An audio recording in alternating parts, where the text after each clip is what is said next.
God bless na. Sige na. And Some of the rules everyone needs to follow.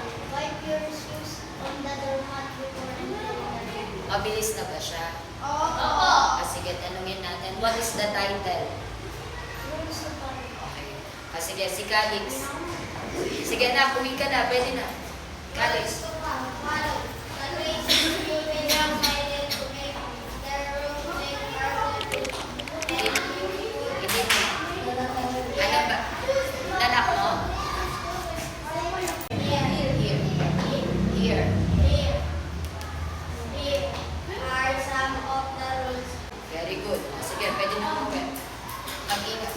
Yes, Tristan. Rules to follow.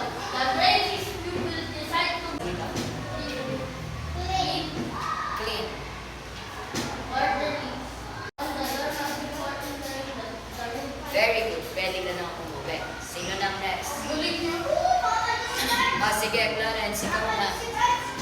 Rules to follow. The grade is given decided to make. Yabang na. Dali. Rules to follow. The grade is given decided their room clean orderly. Wait lang. Ano to? Orderly before. Ano to? Beautiful pa lang. Here.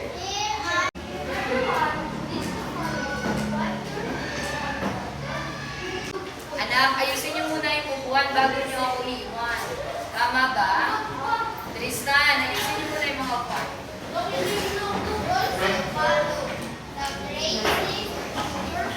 Ano na?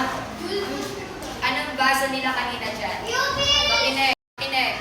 Di ba binasa na nila kanina? Makinig. Bakit ko kaya pinare-reading aloud? Pinare-read aloud. Pinalalakas ang boses nila. Pinababasa mo ng malakas para mabasa niyo rin. Tsaka maintindihan. Tama? O, ano ang basa dito? Sabay-sabay. Siya na muna. Melvin, papasukin mo yung parent. Dito siya sa may electric fan muna. Wait lang, tatapusin lang natin. Clean. Anak, E sounds. Di ba pag E tsaka A, magiging E sounds. Clean. Clean. Ano po? O sige, oras na din. May mga magulang na. Practicein nyo yan sa bahay, no? Sige.